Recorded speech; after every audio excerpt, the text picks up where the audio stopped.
I was the invisible husband behind the Silicon Valley tech queen, slaving away in a lab by day and serving as her emotional punching bag by night.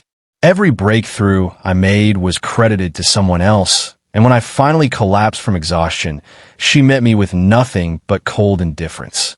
I spent years hoping she would finally acknowledge me, but instead, she handed my title to another man and publicly declared him her soulmate.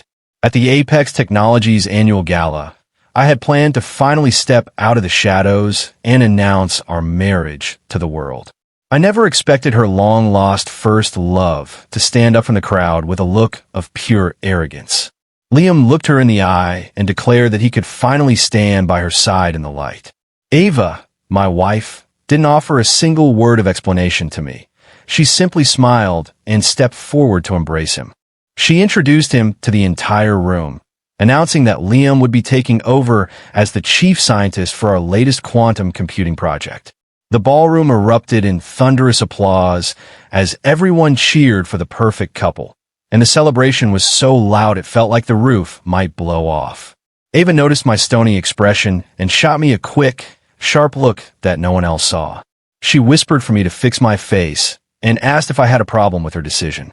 I simply nodded slowly, and then, in front of the entire elite crowd, I tossed my chief scientist badge directly into the trash. I told her that I definitely had an objection. I suggested that since Professor Liam was so brilliant, they might as well hold the wedding today so everyone could really have something to celebrate. Everyone stood frozen in shock as they watched me discard my credentials, and the air in the room turned ice cold. I had poured my entire life into this quantum project over the years, even ruining my health in the process. Soon, the crowd seemed to rationalize my behavior as a grand gesture of stepping aside, and they began praising my supposed maturity. Only Ava stood on stage with a face so dark it looked like a storm cloud was about to break. Under her piercing gaze, I didn't even bother to explain myself anymore. Ava had always claimed to despise office romances, and in our 5 years of marriage, she had never mentioned our relationship to a single soul. I had begged her countless times to go public, but she always refused.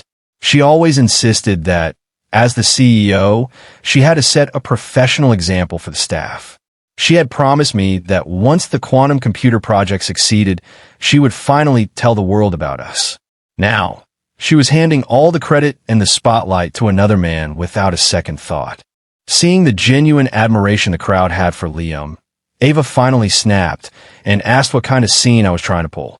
I just smirked and told her that I would rather miss 1,000 opportunities than betray a single person. I had bet my entire life on her, but it clearly didn't weigh as much as a single word from her first love. I was done talking and turned to walk away from the gala.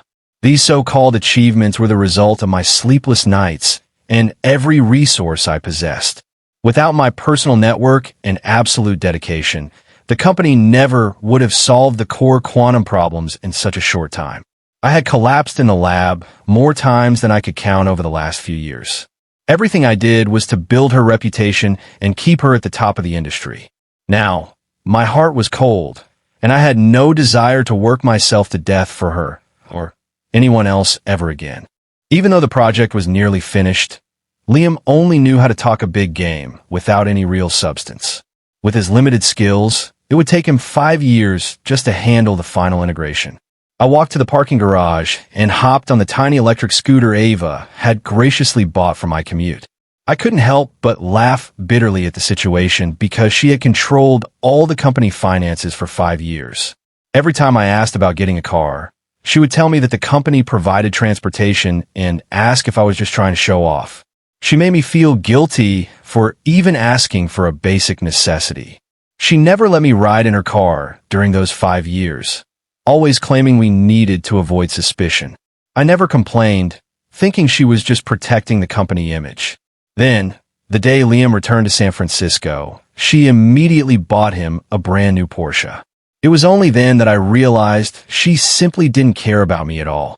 My heart felt completely dead as I prepared to leave the garage.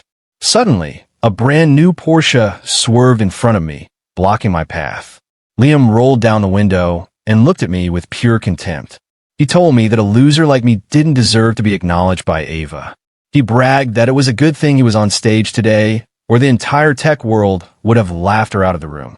He looked down on me with his usual arrogance, a tactic he had used for years. He would provoke me and then play the victim to drive a wedge between Ava and me. Most of our arguments over the years had started because of his subtle manipulation, but I was done dealing with him. Suddenly, Ava came rushing out of the building. Liam immediately jerked the steering wheel and slammed the front of his car into a concrete pillar with a loud bang. He jumped out and apologized, pretending he hadn't seen me there. He acted frantic and claimed he knew I was upset about the spotlight, but told me I shouldn't block the road. He said his conscience would never recover if he had actually hit me. I didn't want to argue and just tried to ride away on my scooter. Instead, Ava kicked me to the ground and told me to get lost if I wanted to die, rather than hurting Liam. If she had bothered to check the security cameras, she would have seen who was lying. She didn't even give the cameras a single glance. My heart turned to ash in that moment. Liam pretended to be the good guy and tried to help me up, but I shoved him away in frustration. He immediately fell back as if I had struck him with great force and collapsed onto the pavement. His acting was pathetic, yet Ava fell for it instantly. She didn't even hesitate before slapping me hard across the face. Then, she tenderly pulled Liam into her arms as if he were the one who had been wronged. She helped him into the car to rush him to the hospital, running several red lights along the way. As I watched them speed off, I remember a time last year when I was working non-stop to secure an investment. I ended up with a stomach hemorrhage and was bleeding on the office floor in agony. All she did back then was have her assistant send me a bottle of pills. I laughed at myself as I picked up my scooter and slowly rode home. That night, Liam couldn't wait to post on Instagram about how being injured can be a blessing when someone cares for you. He shared a photo of Ava tenderly feeding him, and they looked as intimate as a couple on their honeymoon. I stared at the screen and left a comment wishing them a long and happy life together. A short while later, Ava called me, and I expected her to yell at me for ruining the mood. Instead, her voice was surprisingly soft as she told me that Liam was just like that. She promised to go public with our relationship once he settled into the job. She claimed the chief scientist title was just for show and that I would still be the one in charge behind the scenes. I just gave her a cold, emotionless response. I was sick of her playing these games where she hurt me and then tried to sweeten the deal. She noticed my coldness and mentioned she had left a gift for me in the drawer as compensation. She told me to stop making a scene and take the gift as an apology. I opened the drawer and found a beautifully wrapped box clearly labeled for Liam. The gift wasn't even for me, which explained why she sounded so guilty on the phone. I hung up without a word and threw the unopened box into the trash. Then, I called Ares Technologies, the company that had been trying to poach me for years. I told them I had finally decided to accept their offer and would start next month. Ares Technologies was a global leader in quantum computing and had been offering me incredible deals for years. Each offer was more generous than the last, but I had always turned them down. I stayed because I wanted to be by Ava's side and support her dreams. They immediately agreed to make me the VP of RD with a full package of stock options, a mansion, and a luxury car. A chill ran through me as I realized my wife of 5 years cared less about me than a rival company did. It was pathetic that an outside firm valued me more than my own spouse. I remembered her saying she wanted to be the queen of Silicon Valley. To help her, I had given up a tenure position at a top university to start her company from scratch. I had spent countless nights coding and flying across the country for funding, slowly destroying my health for her sake. I had single-handedly turned Ava, who knew nothing about quantum computing, into a powerful CEO. Meanwhile, I stayed in the shadows, treated like a common technician while she took the credit. I gave her everything she ever wanted, only to be used as a stepping stone for someone else. From this day forward, I decided to live only for myself. I booked my flight, wrote my resignation letter, and sent Ava the final technical parameters and testing protocols.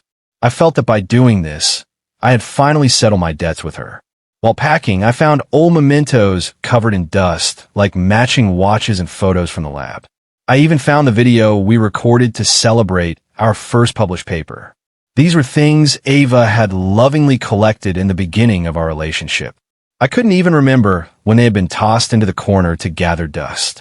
It probably started the day Liam returned to the country. We used to stay up all night coding together, too excited to sleep whenever we made a breakthrough. She used to stay by my side and care for me when I was sick, and we swore we would change the world together. Eventually, that turned into her staying out late and constantly talking about Liam's academic views. All I heard about was Liam's latest progress and his brilliant ideas. Even when I was hospitalized from exhaustion, she never once showed up to see me. I realized then that even true love has an expiration date. When I asked her why things had changed, she just gave me a cold, impatient look.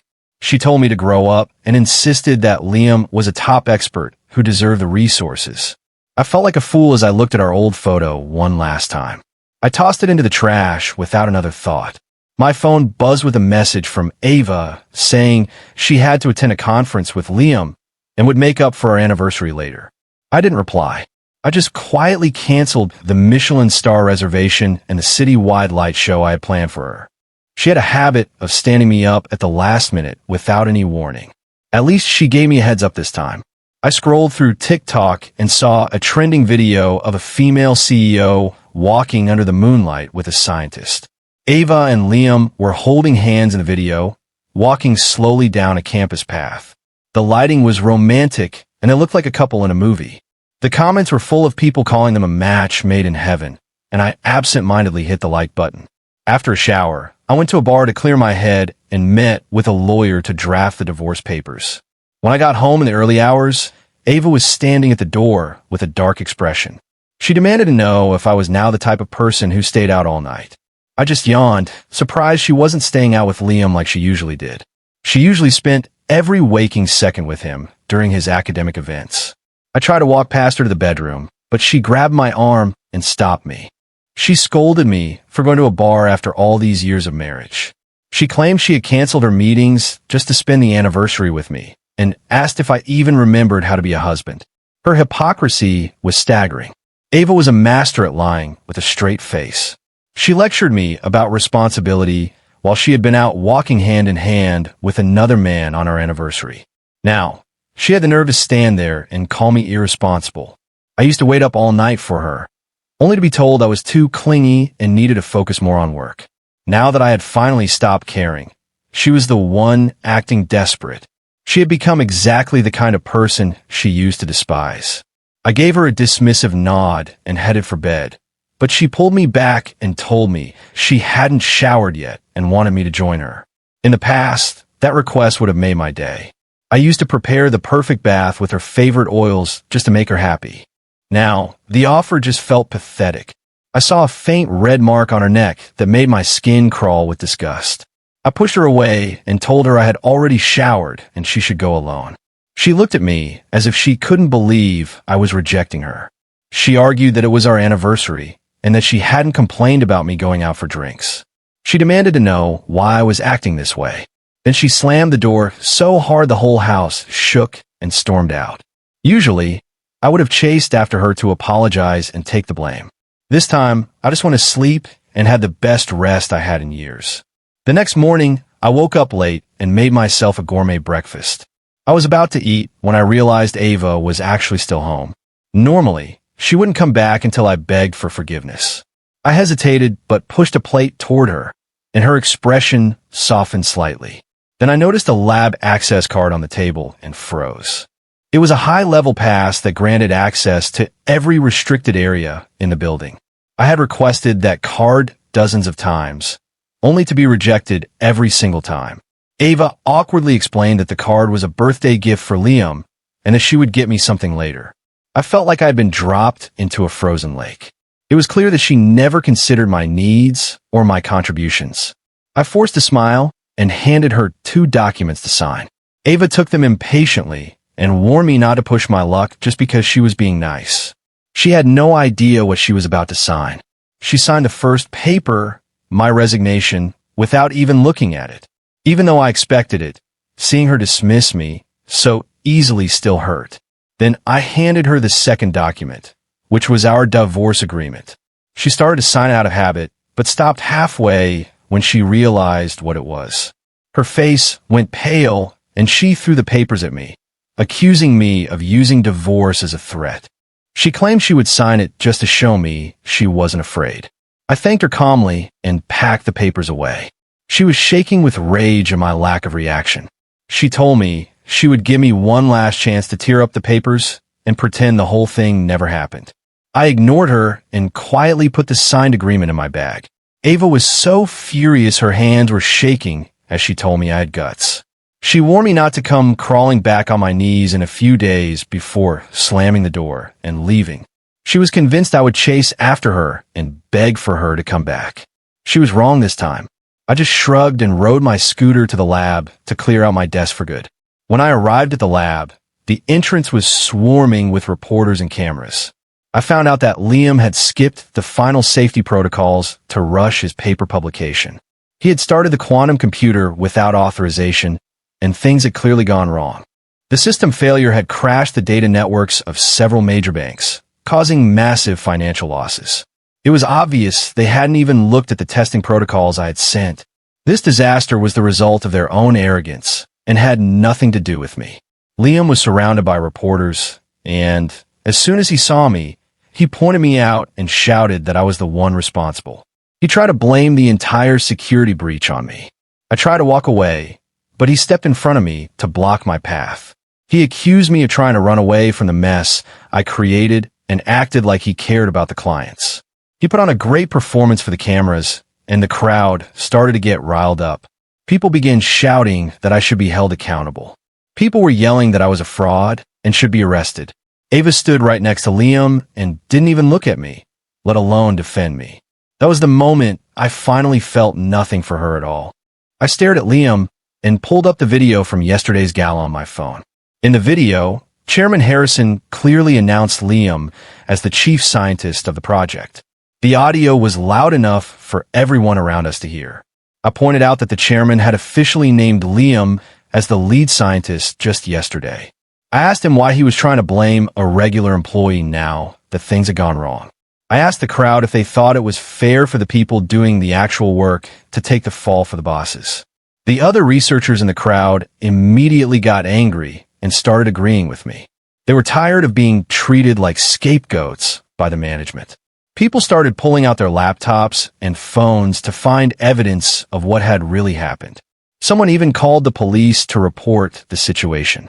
Ava panicked and tried to calm everyone down, but then she turned on me and accused me of sabotaging the system out of jealousy. She asked me how I could be so heartless as to ruin the project. I just smiled and stayed silent, which made her even more frantic. She threatened to fire me on the spot if I didn't fix the system right then. I just shrugged and asked her why I should bother. Ava argued that it was my duty as an employee to fix the mess since I had been on the project from the start. I just laughed and tossed the resignation letter she had signed the day before onto the table. I reminded her that I no longer worked for her company. I told her I was officially done with her company. Ava stared at the paper in total disbelief and claimed she never approved my resignation. She demanded to know how I could quit without her explicit permission. I just laughed at her arrogance. She was so used to giving orders that she thought I would always be at her beck and call. In 5 years of marriage, she had never once treated me like an equal partner. I had sacrificed my entire future to help her become the queen of the tech world, working day and night for 8 years.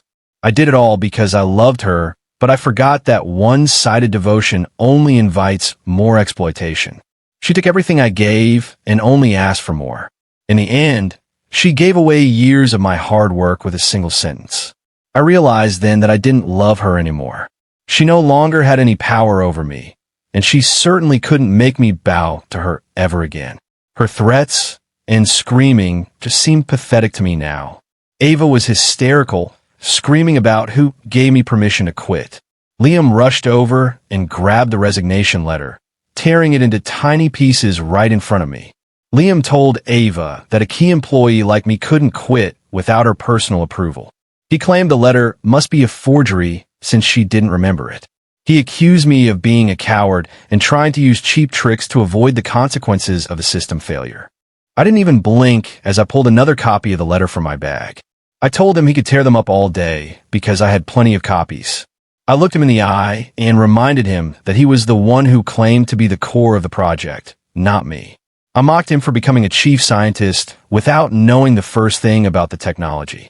I suggested that since he was such a brilliant doctor from top university, he should have no problem fixing the system himself. He turned bright red and couldn't find a single word to say in response. Ava couldn't stand seeing her genius humiliated, so she lunged at me and told me to shut up. She blamed me for the failure since I had been in charge of RD and accused me of being ungrateful for Liam's help. She demanded that I apologize to him and get back to work on the system immediately. I just laughed because her behavior was so predictable. In our 5 years of marriage, she had never once defended me when the project faced criticism. She always let me take the heat while she stayed above the fray. She would even join in the criticism, telling everyone that my skills weren't up to par. I was foolish enough back then to think she was just trying to motivate me to do better. She stepped closer and barked at me to stop standing around and fix the system. I calmly laid another signed document in front of her and asked her to take a good look. I told her it was the release she had signed that morning. I mocked her by saying that a powerful CEO like her probably just forgot about a small person like me. Ava stared at her own signature, and her face went white as she stammered that it was impossible. She snatched the letter from my hand and began reading every single word. I asked her if she wanted to tear this copy up too. I told her she could tear it up if she wanted because I had the original and could print 1,000 more. She finally had to face the reality that I was no longer part of her company.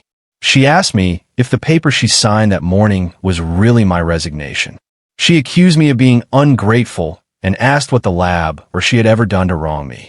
Her lack of self-awareness was so extreme that I was actually stunned for a moment. I couldn't believe she had the nerve to ask how she had mistreated me. I had built that lab from the ground up with my own hands, only for her to give all the authority to her first love. I couldn't even get a basic access card while he was handed everything.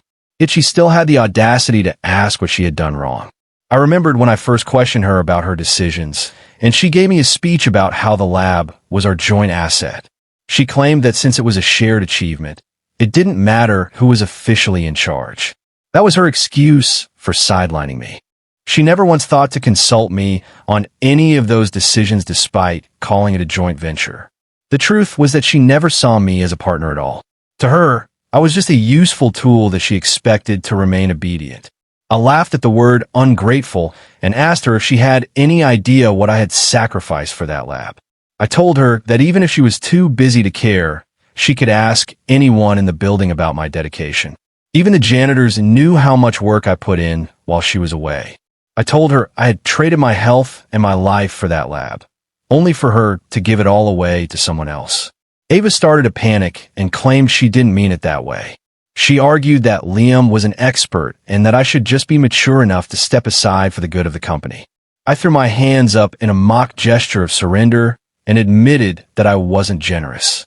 I pointed out that I had already given up my position and my project to her genius professor. I asked her what more she could possibly want from me. Ava was shaking with rage and told me I was being unreasonable for not finishing what I started. I just laughed and asked why their brilliant professor couldn't handle a simple system failure.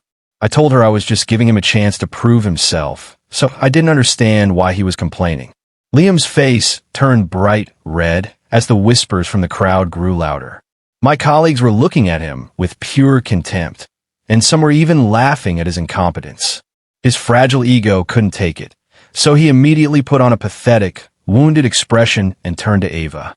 Liam tried to act noble and said he would handle it himself since I was being difficult. Ava looked at him with such pity and insisted that he shouldn't have to clean up my mess. She truly believed that I was the one failing him. She turned to me with a voice like ice and gave me one last chance to fix the system or leave. I didn't care at all and pushed her to finish her threat. Ava took a deep breath and told me that if I didn't comply, she would divorce me. The entire room went silent as soon as the words left her mouth. People were shocked to find out that the CEO and I were actually married. It was the biggest scandal the company had ever seen because there had never been a single hint of our relationship. It was pathetic that our 5-year marriage was only being revealed at the moment it was ending. My colleagues started whispering that they finally understood why I had been so quiet. They said they wouldn't be able to stand it either if their spouse gave their hard work to some random guy. People were talking about how I stayed up every night for the experiments only for someone else to take the credit. They started saying the lab was a joke and that they didn't even want to work there anymore. The shock in the room was quickly turning into a full-blown revolt. Many of the veteran staff had been with me since the beginning and already disliked Ava's management style. Finding out how she had treated her own husband was the final straw. Several of the top researchers handed in their resignations right then and there. Ava was too far gone to care about the staff quitting. She stepped toward me and told me it was my last chance to fix things. I just looked at her with a cold smirk and asked if she had forgotten something very important. I reminded her that she had already signed the divorce papers that morning, so her threat was completely meaningless. Her face went pale as she realized her mistake. She tried to backtrack, telling me that if I fixed the system, she would pretend none of this ever happened and we could stay married. My colleagues shouted at me not to be a fool and told me she wasn't worth it. Ava immediately told one of the researchers he was fired, but he just laughed in her face. He told her that the only reason any of them stayed was because of me and the bonuses I paid them out of my own pocket. He told her he was tired of working for pennies while dealing with her attitude and a fake expert like Liam.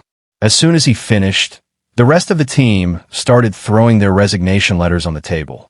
Even the most essential senior engineers were walking out on her. Ava stood there in shock before finally panicking and threatening to withhold their severance pay. The crowd just laughed at her because they didn't care about the money anymore. They asked her if she really thought her threats still had any power over them. Ava was fuming and told them they would all be held responsible for the system failure if they left. That was the breaking point for the staff, and they began shouting about the real cause of the disaster. They pointed out that any one of them could have finished the project, but Liam's arrogance had ruined everything. Everyone turned to glare at Liam as they explained how he had forced them to skip the safety tests. They were furious that he was trying to blame them for his own incompetence. Liam panicked and started threatening to sue everyone for defamation. The researchers told him they would be happy to see him in court so they could show how he ruined my perfect plan. They explained that he had cut all the safety protocols just so he could publish his paper faster.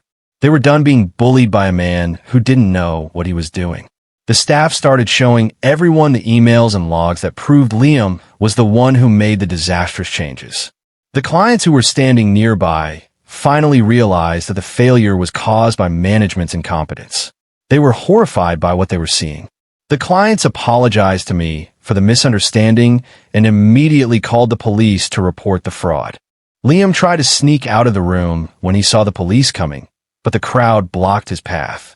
They mocked him and asked if this was how a responsible chief scientist behaved. They called him out for not even knowing the basics of quantum error correction before messing with the system. He was trapped and couldn't keep up his act anymore, so he turned to Ava with a terrified look. He was sweating through his expensive suit as the reality of the situation set in. Ava tried to protect him one last time and told everyone to calm down.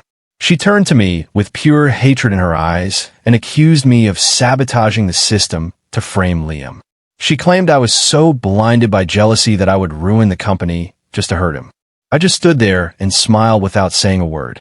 She became even more hysterical and ordered me to fix the system immediately or face her wrath. I just shrugged and asked her why I should care about her threats. Ava argued that it was my responsibility because I had been part of the project since day one. I just laughed and threw all the signed legal documents at her feet. I told her that I was no longer an employee of her lab, and I was certainly no longer her husband. Ava looked like she had been struck by lightning as she scrambled to read the documents. She screamed that I was just doing this for revenge. I turned and walked away, and this time she couldn't stop me because the police were already entering the building. I spent the afternoon at the police station giving my statement and handing over all the evidence that clear my name. I was released shortly after because the proof was undeniable. No matter how hard Ava tried to frame me, the facts were on my side. Per our divorce agreement, I legally took half of the lab's assets. Ava was forced to sell off her remaining half just to pay the massive settlements to the banks Liam had crashed. Once the dust settled, she was left with nothing. Ava tried to blame everything on Liam to save herself, but the law doesn't work that way. Liam immediately turned on her to try and get a lighter sentence. And in the end, both of them faced the full consequences of their actions.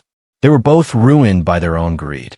As the police were taking her away, Ava desperately begged me to save her and claimed she still loved me. She cried about not wanting to be apart, but I had heard those lies too many times before. I didn't feel a single thing as I watched her go. I told her that we were finished forever and that I never wanted to see her again. It was the final closure I needed after everything I had sacrificed for her. A few weeks later, I was in a high-end conference room at Ares Technologies, presenting my latest research to their executive board. The hiring manager told me my resume was impressive, but mentioned they had heard some troubling rumors about my past. I knew exactly what was coming next. Right on cue, the door to the conference room swung open and someone shouted for them to stop. Ava marched in with a team of lawyers and accused me of stealing trade secrets. She claimed they were filing a formal lawsuit against me to stop me from working. I just chuckled and handed the board a stack of patent certificates that were all registered solely in my name. I pointed out that all the other technologies were listed in the resignation agreement that Ava had signed herself. Her lawyers turned pale as they realized I had everything in writing. They stammered that it was impossible, but the evidence was right there in front of them. I interrupted them and said we should all thank Ava for being so thorough with her signatures. The interviewers looked at the documents and then at each other, their doubt turning into genuine respect for my foresight. They realized I had protected myself perfectly. After the interview, I was grabbing a coffee when I heard a familiar voice call my name. I looked up and saw Danielle, an old friend from college who was now the head of quantum communications at Ares. We greeted each other, and it felt good to see a friendly face. I gave her a polite nod as she excitedly told me how much she admired my recent research. She had been following my work on quantum entanglement and was thrilled that I might be joining her team. I kept things professional and brief, still feeling a bit guarded after everything that happened. My past experiences had made me very cautious about getting close to anyone again. Shortly after I started my new job, I was assigned to a project that put me in direct competition with Ava's old lab. It was the perfect opportunity to prove my worth. Ava and Liam showed up at a tech conference as representatives of their struggling firm, clearly trying to intimidate me. Liam bragged that I wouldn't find success elsewhere and claimed they were far ahead on their project. He looked as arrogant as ever. I didn't even bother to respond and just walked away while Ava taunted me from behind. I told her to let the results speak for themselves. 3 months later, the industry review board announced that our technical solution had completely outperformed theirs in every single category. Ava looked devastated in the news reports, but I didn't feel any joy in seeing her fail. Danielle walked over and asked what I was watching as she handed me a coffee. I just told her it was nothing and closed the browser tab. She looked at me for a moment and told me she admired how I didn't care about public opinion. She said my focus on the science itself was what made me a true researcher. Her words actually caught me off guard. I thought about what she said for a long time and realized she was right. I had started this journey because I loved the science, not the fame or the titles. Slowly but surely, I began to feel that old passion for my work returning. I spent my days in the lab or brainstorming with Danielle and the rest of the team. I was finally back in a world of pure science where merit actually mattered. One afternoon, we finally achieved a breakthrough that we had been working toward for months. My assistant was jumping for joy and shouting that we had finally done it. I looked at the stable data on the screen and felt a genuine smile spread across my face for the first time in years. I realized then that true healing doesn't come from revenge. It was the excitement for the future, not the pain of the past, that finally made me feel whole again. Danielle handed me a coffee and suggested we go out and celebrate our success. I took the cup and realized that I finally felt at home in this new life. A few months later, I was at an international conference when the host introduced Dr. Chloe from MIT. I wasn't really paying attention until she started her presentation on quantum applications in finance. Her voice was clear and confident, immediately catching my interest. She explained how quantum computing could fix the flaws in traditional financial risk models. She wasn't wearing much makeup, but she had a natural intelligence and grace that commanded the room. I found myself leaning forward to hear more. It wasn't just her looks that caught my eye, but the way her eyes lit up when she discussed the technical details. She had a genuine passion for science that wasn't tainted by corporate greed or ego. During the QA session, I found myself raising my hand to ask a question. I asked her about the potential for wave function collapse in her quantum annealing algorithm when dealing with high-dimensional data. Her eyes sparkled as she noted how professional my question was. She then went into detail about the elegant solution her team had developed. After the session, she came over to introduce herself and told me she had read my work. She said my perspective on quantum entanglement was unique and insightful. I was surprised because I hadn't published anything under my own name in a long time. She saw my confusion and clarified that she was talking about the papers I wrote back in college. She told me she had been following my career ever since then. Talking to her felt easy and natural, and I finally felt myself starting to relax. We spent the rest of the conference discussing everything from quantum physics to philosophy. She never pried into my personal life or mentioned the scandals surrounding my divorce. It seemed like the only thing she cared about was my mind and my passion for science. When she mentioned she was moving back to the States for a new research position, I realized I had been looking forward to our daily talks. It was a strange and slightly terrifying feeling to care about someone again. I wasn't sure if I was ready for it. Chloe told me she was heading home and invited me for one last coffee before her flight. I tried to act cool and just wished her a safe trip. She smiled at me and asked if I knew what she admired most about me. I joked that it must be my talent, but she turned serious and said it was my sincerity. She told me that despite everything I had endured, my love for science remained pure. She said that kind of integrity was rare in our industry. I was shocked and asked if she had been digging into my past. She softly explained that the academic world is small and she had heard the stories. However, she told me she trusted her own judgment of my character more than any office gossip. Her words touched something deep inside me that I thought was dead. 2 months later, she started her new job, and our relationship began to grow naturally. We didn't have to force anything. It just felt right to be in each other's lives. She told me she loved how focused I was, and I told her I loved her honesty. I asked her if she really didn't mind my past, and she looked me in the eye with total sincerity. She said my past experiences only helped shape the man I was today, and that was the only person she cared about. I finally understood that healing isn't about forgetting the pain, but about finding someone who truly understands you. Chloe didn't expect me to be perfect, and she never judged me for my past mistakes. She just stood by me and made me believe that real, selfless love actually exists in this world. Letting go of the past is simple when you find someone worth starting over for. In the end, James found Chloe, and she loved him for exactly who he was in the present. He made the right choice by never looking back at the life he left behind. A betrayed heart doesn't have to be the end of your story. You just need to find the right person to help you write a new one.